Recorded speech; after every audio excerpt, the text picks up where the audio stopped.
आगामी कार्यक्रम प्रायोजित किया है जॉय स्माइल मिनिस्ट्रीज के मित्रों और सहयोगियों ने।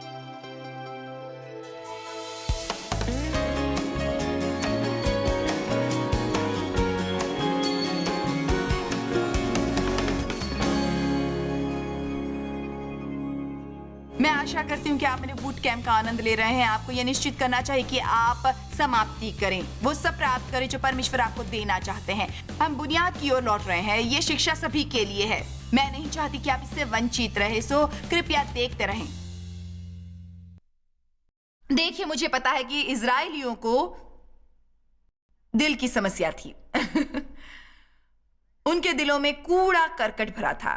उनके दिल अभिमानी थे, उनके दिल अक्कड़ थे, उनके दिल अधीर थे। वे आसानी से निराश होते थे, वे बहुत बर्दाश्त नहीं कर सकते थे और इसलिए उन्हें जंगल में कई बार चक्कर काटने पड़े, जब परमेश्वर उनके बुरे रुख निकालने की कोशिश कर रहे थे। ये दुख की बात है, बहुत अफसोस की बात है कि कई लाखों में से जो मिस्र में से निकले थे, मूल दल के केवल 2 लोग वादे के देश में पहुंचे। मुझे अभी भी हैरानी होती है, परंतु मेरे विचार से हम उन प्रतिशत को देखकर कह सकते हैं, न जाने कितने मसीही सचमुच कभी पहुंचते हैं वादे के देश में। देखिए, वादे के देश में रहना हमेशा उसके बारे में बोलने से भिन्न होता है। मैं उस स्थिति पर पहुंची थी कई वर्ष पहले, शायद 15 वर्ष पहले, जब मैं दूसरों के वादे के देश पर प्रचार सुनकर तंग आ गई थी। मैं वादे के देश में रहना चाहती थी और मैं स्वयं परमेश्वर के साथ गंभीर हुई और कहा, चाहे जो भी करना पड़े, मैं परेशानी में नहीं जीऊंगी, मैं शांति के बगैर नहीं जीऊंगी, मैं अपने जीवन के हर दिन का आनंद उठाना सीखूंगी। इसलिए हमने टीवी प्रोग्राम का नाम रखा है आनंद उठाइए प्रतिदिन के जीवन का। यदि आप अपने साधारण रोजमर्रा जीवन का आनंद नहीं ले सकते तो जीने का क्या अर्थ होता है? यदि हम हर दिन उठकर केवल क्रोधित और नाराज होते हैं और यदि कोई हमारे विरुद्ध आए तो हम कड़वे और क्रोधित होकर क्षमा नहीं करते और हमें ऐसे लोगों के साथ समस्या होती है जिनके साथ मित्रतापूर्वक रहना आसान नहीं होता, तब शैतान के पास सभी परेशानियां होती हैं। हमें अपनी परिस्थितियों से बदलने की आशा करनी बंद करके कहना चाहिए, परमेश्वर मुझे बदलिए। सचमुच ये एक विश्वासी के लिए रूपांतरण की स्थिति होती है। वो एक विश्वासी के लिए निर्णायक क्षण होता है जब हम समझते हैं कि परमेश्वर दरअसल उन परिस्थितियों द्वारा जिन्हें हम बदलना चाहते हैं हमें बदल रहे हैं, और ये कि जब परमेश्वर उस परिस्थिति से निपट लेंगे और उससे हम बाहर निकाल दिए जाएंगे जो अपेक्षा की जाती है वैसा होगा, तो उसके बाद हम बदलेंगे। मैं ये नहीं कह रही कि वो सब सही होती हैं, ना ही ये कि सब उचित होती हैं, ना ही ये कि वे सब परमेश्वर की ओर से होती हैं, बल्कि ये कह रही हूं कि परमेश्वर उन्हें इस्तेमाल करेंगे। वो ऐसे बुराई से भलाई करवाते हैं। सभी बातें मिलकर उनका भला करती हैं जो परमेश्वर से प्रेम करते हैं और उनके उद्देश्य के अनुसार बुलावा पाता है। यूसुफ ने अपने भाइयों से कहा, तुमने जिसके द्वारा बुरा करना चाहा, परमेश्वर उससे मेरा भला करना चाहते थे। परमेश्वर बुरी चीजों द्वारा इस तरह अच्छा करवाते हैं। आमीन। गिनती 21, 4, 5।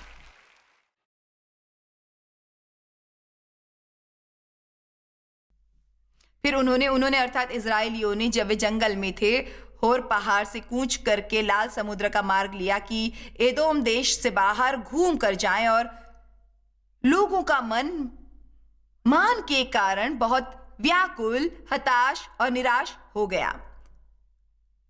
सो वे परमेश्वर और मूसा के विरुद्ध बात करने लगे। उन्होंने आरंभ किया दोष लगाना, शिकायतें करना, बड़बड़ाना, खीजना, तुम क्यों हमें मिस्र से बाहर लाए ताकि हम जंगल में मर जाए? हमारे पास रोटी नहीं है, हमारे पास पानी नहीं है, और हमें इस मन्ना से घृणा है, चमत्कार से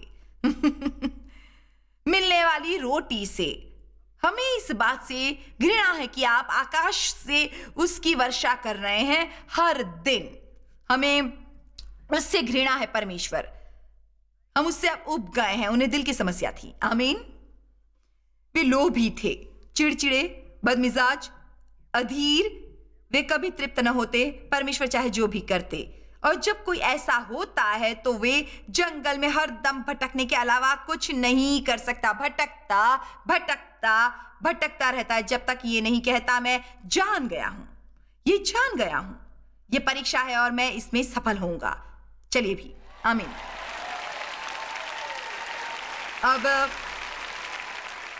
याकूब 1:2, याकूब 1:2, हे मेरे भाइयों, जब तुम नाना प्रकार की परीक्षाओं और प्रलोभनों में पड़ो तो इसको पूरे आनंद की बात समझो। बहुत कम लोग ऐसे होते हैं। ये जानकर कि तुम्हारे विश्वास से परखे जाने से धीरज उत्पन्न होता है। सब लोग कहिए उत्पन्न होता है। सहनशीलता और स्थिरता उत्पन्न होती है। देखिए, आखिरकार वे होता है परंतु उसमें समय लगता है। जब मसीह को स्वीकारने पर आपका नया जन्म होता है, आत्मा के सभी फल आपके आत्मा में लगाए जाते हैं, एक बीज की तरह।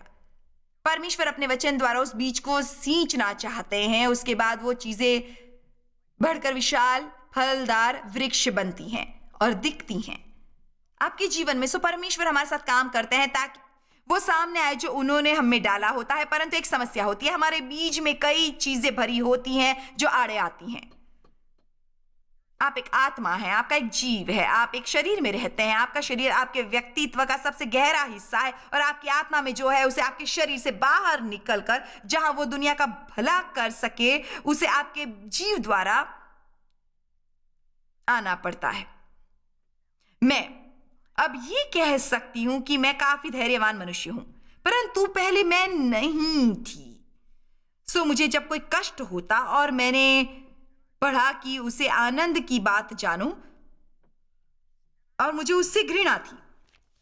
मैं सोचती, कौन अपने होशो हवास में कष्ट होने पर प्रसन्न रह सकता है? क्यों मुझे सहन नहीं थी कि वे मेरे लिए क्या करते थे। मुझे समझ नहीं थी कि वे कष्ट मुझ में से कूड़ा करकट बाहर ला रहे थे जिन्हें देखने की मुझे जरूरत थी, क्योंकि मैं अपने को आवश्यकता से ऊंचा समझती थी। देखिए, हम सोचते हैं क्योंकि हमने बाइबल में वो पढ़ा और रेखांकित किया है तो हम समझ गए हैं परंतु हम तब तक नहीं समझते जब तक उसे परखा नहीं जाता और हम उन परीक्षाओं में से सफल नहीं होते और हमारा एक पवित्र रुख नहीं होता, एक स्थिर पवित्र रुख, चाहे हमारे जीवन में जो भी हो रहा हो। हमें 25 वर्षों तक ये संदेश सप्ताह में एक बार सुनना चाहिए। और मैं आपको अभी बताती हूं कि मुझे आप पर सचमुच रहम आता है, क्योंकि मुझे पता है कि अब आप यहां आए हैं तो आपको अवश्य परखा जाएगा।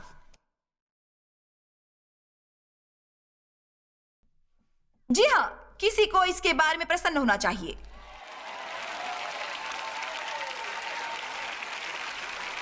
देखिए, डेव को यह परेशान नहीं करता क्योंकि वे पहले ही जानते थे कि वे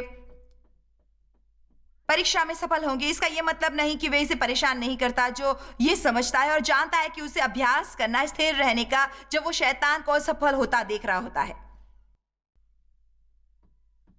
आमीन। इसलिए मैंने एक नया नारा अपनाया है, मैं अभी भी यहां हूं। मैं अभी भी यहां हूं और अगले वर्ष भी रहूंगी, क्योंकि मैंने निर्णय कर लिया है कि मुझ में रहने वाला अति महान है और मुझे पता है कि शैतान ने मेरे विरुद्ध आना ही है और उसे मुझसे घृणा है, उसे मेरे काम से घृणा है। परंतु मुझे यह भी पता है कि वो मेरे परमेश्वर से अधिक शक्तिशाली नहीं है।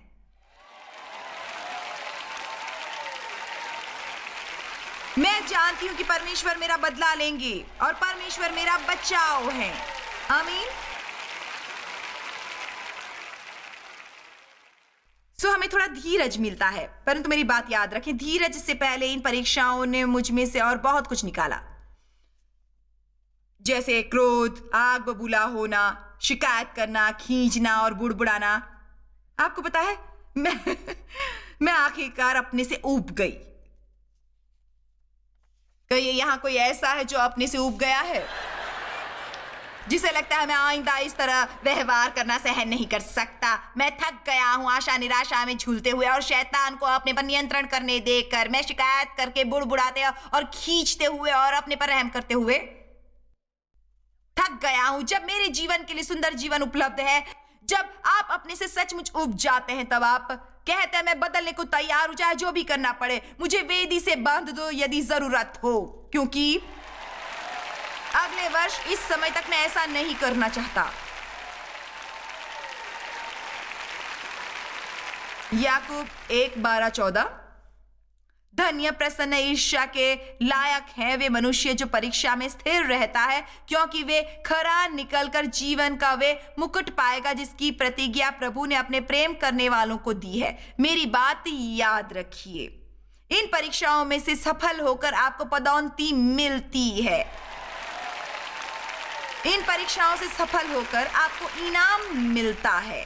यदि इस वक्त आप कुछ कष्ट सहन कर रहे हैं, यदि आप परमेश्वर से अनुग्रह को, पवित्र आत्मा की शक्ति को अपने जीवन में सक्रिय कर सकें और आप स्थिर रहकर अच्छा इकरार कर सकें, तो उनसे बाहर निकलने पर आपको पदोन्नति मिलेगी। आमीन। हमारी कई तरह की परीक्षाएं होती हैं, इम्तिहान होते हैं। उदाहरण के लिए विश्वास की परीक्षा, उन परीक्षाओं में से एक जिसमें हमें सफल होना होता है। और इसका मतलब यह है कि हमें परमेश्वर पर तब विश्वास करना होता है जब हमें बिल्कुल पता ना हो कि क्या हो रहा है, वे हमें बिल्कुल समझ ना आ रहा हो और हमें अनुचित लगे और वे बहुत कष्टदायी हो और परमेश्वर के वचन से किसी भी तरह मेल न खाता हो। मुझे ये बिल्कुल समझ नहीं आ रहा, ये बहुत कष्ट दे रहा है, मेरी आवाज नहीं निकल रही है, परंतु मुझे आप पर विश्वास है, पूरा विश्वास है। जब भी आपको शिकायत करने का प्रलोभन हो, उसकी बजाय आप कहें, जोर से कहें, परमेश्वर मुझे आप पर विश्वास है, पूरा विश्वास है। आपका ऐसा करना शैतान के आर पार तलवार जाने जैसा है, क्योंकि वो चाहता है आप कहीं बैठकर कहें, मुझे समझ नहीं आता, ये सही नहीं लगता, मुझे इसका कारण समझ में नहीं आता, बिल्कुल समझ नहीं आता। आप अपने सभी मित्रों को फोन करते हैं, मुझे समझ नहीं आ रहा, आप अपना समय बर्बाद करते हैं।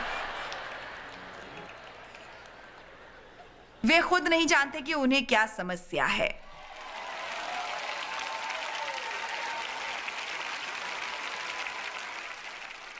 मैंने एक दिन एक उदाहरण देखा, कम विश्वास बनाम अधिक विश्वास का।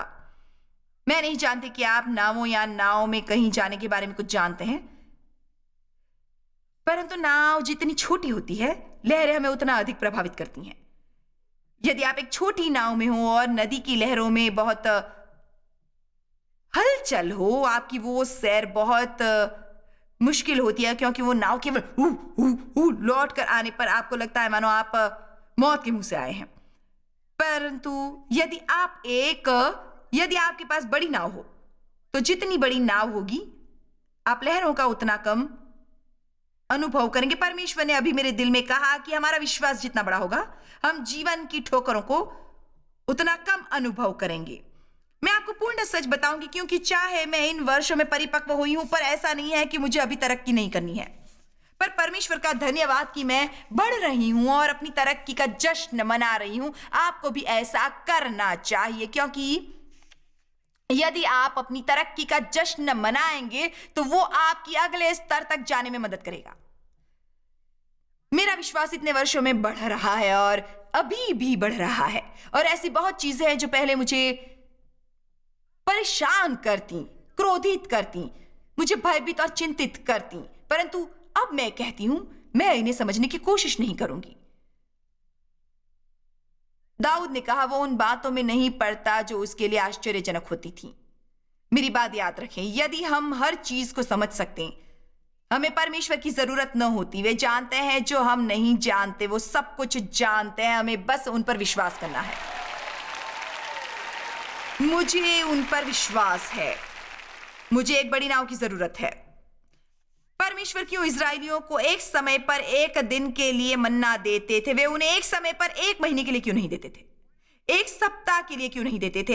इसमें यह अद्भुत संदेश है कि परमेश्वर अपने बंदों से इसी तरह से निपटते हैं। वे हमें एक समय पर एक दिन के लिए अनुग्रह और वस्तुएं देते हैं, और वे चाहते हैं हम उस दिन का आनंद लें और इसकी चिंता न करें कि अगले दिन की जरूरतें कैसे पूरी होंगी। आमीन। कई तरह की परीक्षाएं होती हैं। यहूदा के चुंबन वाली परीक्षा जानते हैं? हा? क्या आपको किसी ऐसे ने धोखा दिया है जो आपको प्रिय और विश्वसनीय था? मैं मानती हूं कि यह उन परीक्षाओं में से एक है जो हम में से ज्यादातर को अपने जीवन में देनी होगी। मुझे विश्वास है कि मसीह कलीसिया में विशेष रूप से जो नेतृत्व करता होते हैं उन्हें आश्वस्त रहना चाहिए कि कभी न कभी कोई ऐसा जो उन्हें प्रिय और विश्वसनीय होगा उन्हें धोखा देगा। आपको कोई ऐसा विश्वसनीय व्यक्ति आपके राज बताएगा जिसकी आपने कल्पना न की होगी। कोई ऐसा आपकी पीठ पीछे आपको आंकेगा और आलोचना करेगा जिस पर आपने विश्वास किया होगा। मैं नकारात्मक बनने की कोशिश नहीं कर रही, बल्कि ये कहने की कोशिश कर रही हूं कि यीशु ने हमारे लिए कुछ चीजें सहन की थी, पर उन्होंने कुछ बातें हमें ये सिखाने के लिए सहन की थी कि उन्हें कैसे करना है। कुछ समझे आप? उदाहरण के लिए यीशु को ठुकराया गया। मुझे भी बहुत लोगों ने ठुकराया था जब मैंने परमेश्वर के अपने जीवन पर बुलावे को महसूस किया था। मैंने अपने मित्र गवाए, बहुत से परिवार वालों के विरुद्ध हो गई। सबने सोचा कि मैं पागल हो गई हूं। समाज के लोग मुझे ठुकरा रहे थे। महिला प्रचार नहीं करती और इसलिए मुझे एक विरोधी पगली समझा जाता था। लोग मेरे साथ कोई संबंध नहीं रखना चाहते थे। मुझे न केवल लोगों ने ठुकराया बल्कि मेरे पिता ने भी ठुकराया था। ठुकराए जाने का दर्द बहुत ही घिनौना होता है। वे एक घिनौना दर्द होता है। शैतान लोगों को आगे बढ़ने से रोकने के लिए उसे इस्तेमाल करता है। अपने अतीत के बारे में सोचने पर मैंने देखा कि परमेश्वर जब भी मेरी तरक्की करवाने वाले होते थे मेरी सेवकाई के अगले स्तर पर, और हमें कभी पता नहीं होता था हम आखिर में कहां पहुंचेंगे। मैं घर पर 5 वर्षों तक बाइबल स्टडी करवाती रही। उसके बाद मैं एक गिरजे में काम करने गई और मेरी थोड़ी पदोन्नति हुई। कुछ समय बाद मुझे वहां पर पादरी बनाया गया। उसके बाद बहुत समय बाद परमेश्वर ने मुझे मेरी अपनी सेवकाई दी और मुझे बहुत समय तक अनुभव हुआ कि मेरी पदोन्नति नहीं हुई है। कई बार ऊपर उठने से पहले आपको नीचे जाना पड़ता है। उसके बाद परमेश्वर मुझे टीवी पर लाए। उसके बाद उन्होंने मुझे दैनिक टीवी पर आने दिया। वो परंतु उनमें से हर स्तर पर मैंने ठुकराए जाने के बड़े वार का अनुभव किया। अपने जीवन से जुड़े लोगों से, अपने परिवार से नहीं, परंतु अपने जीवन के उन लोगों से जो मुझे प्रिय थे, और मैं उनकी स्वीकृति और मंजूरी चाहती थी। मुझे सीखना पड़ा और आपको सीखना होगा कि चाहे हमें अच्छा लगेगा लोगों की प्रशंसा और साथ पाना, हम उनके बगैर जी सकते हैं। आमीन। इतना ही नहीं, बाइबल के अनुसार कि वो आधारशिला जिसे निर्माताओं ने ठुकराया था, और ये यीशु की बात हो रही है, वे अब मुख्य आधारशिला बन गए हैं। उन्होंने यीशु को ठुकराया और अब वे परमेश्वर के दाहिनी ओर बैठकर धरती और आकाश पर राज कर रहे हैं। आपको शायद ठुकराया जाए, परंतु परमेश्वर आपको मुख्य आधारशिला बना सकते हैं यदि आप उन पर दृष्टि रखेंगे। उन्होंने चेलों से कहा जब वे प्रचार करने गए, उन्होंने कहा यदि तुम किसी नगर में जाओ और वे तुम्हें ठुकरा दे, ये सुनिए उन्होंने क्या करने को कहा था। अपने पैरों की धूल झाड़ दो और अगले नगर की ओर जाओ। इसलिए हमें इसके बारे में अधिक सीखने की जरूरत है। आमीन। आपको इन परीक्षाओं में सफल होना होगा। आपको उन अवस्था में पहुंचना होगा जहां यदि कोई आपको आंखें आपकी आलोचना करे और ठुकराए, आपको दावत पर न्योता न दे, आपको भोजन पर न बुलाए, और दफ्तर में केवल आप ही हो जो परमेश्वर के लिए सही करने की कोशिश कर रहे हो, सब आपसे दूर रहते हो, मानो आपको छूत की बीमारी हो, आपको कहना चाहिए कोई बात नहीं, मेरे पास आप है परमेश्वर, और मुझे पता है मेरा दिन आएगा यदि मैं स्थिर रहूंगा और ऐसा कुछ पाने के लिए समझौता नहीं करूंगा जो दुनिया दे सकती है। मेरा दिन जरूर आएगा। उसे झाड़ दो और आगे बढ़ो। यहूदा के चुंबन वाली परीक्षा मुझे यह सबसे कठिन लगती है। मैं क्यों इसे यहूदा के चुंबन वाली परीक्षा कहती हूं? क्योंकि यीशु ने यह परीक्षा पास की थी। यदि आप वो वचन पढ़ेंगे जिसमें यहूदा के व्यवहार का जिक्र है, आपकी उसका गला घोटने की इच्छा होगी। उसने यीशु को अन्य सब चीजें छोड़कर चुंबन से धोखा दिया। जब वे बैठे आखिरी भोजन के लिए और यीशु ने कहा कोई मुझे धोखा देने वाला है, यहूदा ने कहा परंतु प्रभु वो मैं नहीं हूंगा। ढोंगी कहीं के, झूठे ढोंगी कहीं के। उसने पहले ही सौदा कर लिया था फरीसियों के साथ यीशु को धोखा देने का। वो लोभी था। परंतु पता है, यीशु उस परीक्षा में सफल हुए। मैं कैसे जानती हूं कि वे सफल हुए? उन्होंने परमेश्वर की योजना पूरी की, उन्होंने अपनी दौड़ पूरी की, वे क्रूस पर गए और क्योंकि उन्होंने अस्वीकृति को अपने को रोकने नहीं दिया, उन्होंने गलतफहमी को अपने को रोकने नहीं दिया, उन्होंने यहूदा के चुंबन को अपने को रोकने नहीं दिया, सो हम आज यहाँ हैं। और यदि आप शैतान को अपने को रोकने नहीं देंगे, भविष्य में भी कोई परमेश्वर की स्तुति करेगा आपकी गवाही और साक्षी के कारण। आमीन।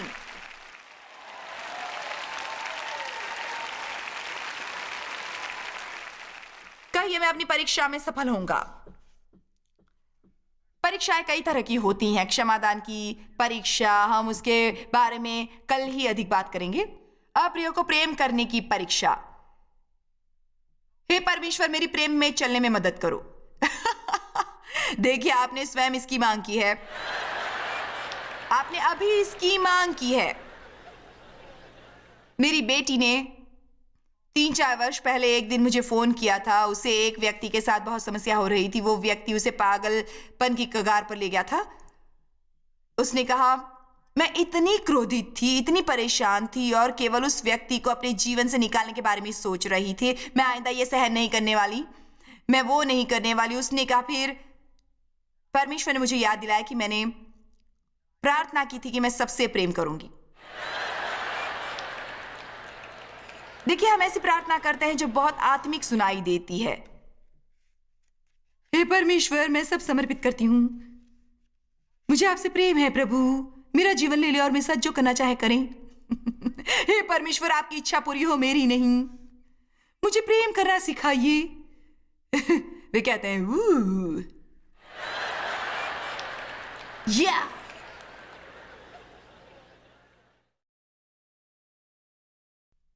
हम सभी के जीवन में ऐसे लोग हैं जिनका हम गला घोटना चाहेंगे, और जैसे ही वे चले जाते हैं, आपके पड़ोस में कोई और आता है जो उनसे भी बदतर होता है। आमीन। एक और परीक्षा है, समय की परीक्षा। परमेश्वर को बहुत समय लगता है कुछ काम पूरा करने के लिए। क्यों परमेश्वर, क्यों? कब परमेश्वर, कब?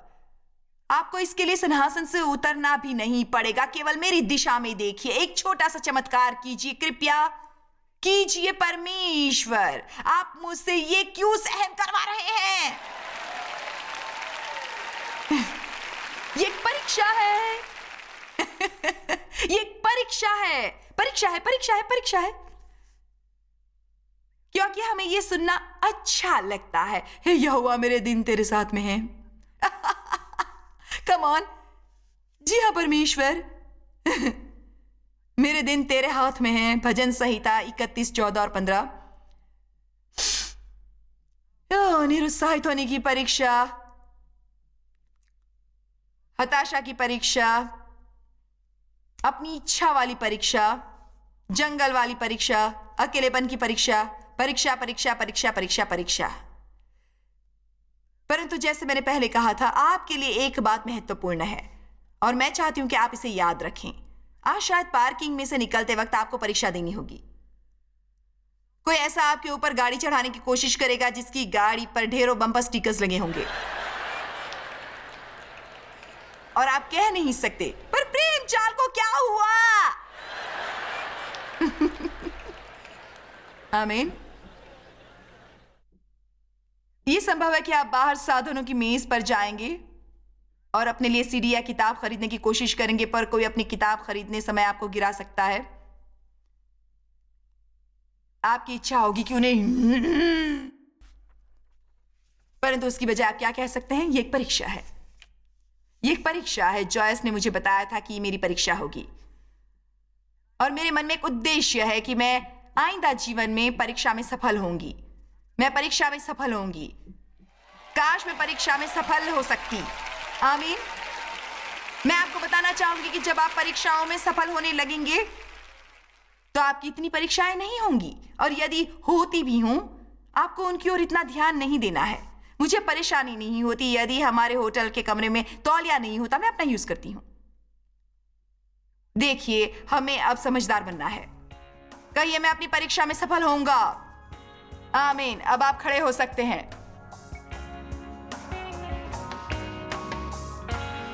पता है, परमेश्वर हमें जिस भी परीक्षा और कष्ट में से गुजरने देते हैं उसके द्वारा हमारा अच्छा होता है, विशेष रूप से यदि हम सही रुख रखें, और उसका उद्देश्य हमारा उनमें विश्वास बढ़ाना होता है। परमेश्वर इन चीजों को इस्तेमाल करते हैं हमें सुधारने के लिए। दबाव के इन मौकों पर हम कैसा व्यवहार करते हैं वे सबसे महत्वपूर्ण बात होती है, और इस बात की सच्ची परीक्षा कि हम असफल होते हैं या सफल। इसलिए चाहे जैसी भी परीक्षा हो, आप कह सकते हैं, मैं फिर भी आनंदित होऊंगा। आपकी शायद इच्छा नहीं होगी, परंतु आप विश्वास द्वारा ये मानकर कह सकते हैं कि चाहे जो भी हो उसके द्वारा आपका अच्छा ही होगा। आप पर आज चाहे जो भी मुश्किलें आ रही हों, पर आपका अच्छा ही होगा। यदि आप अच्छा रुख रखेंगे, यदि आप परमेश्वर पर विश्वास करेंगे, उसके द्वारा आपका अच्छा ही होगा। तब मैं आपको साधनों का ये पैकेज देने को प्रोत्साहित हूँ, जो मुझे विश्वास है आपके लिए जीवन बदलने वाला साबित होगा।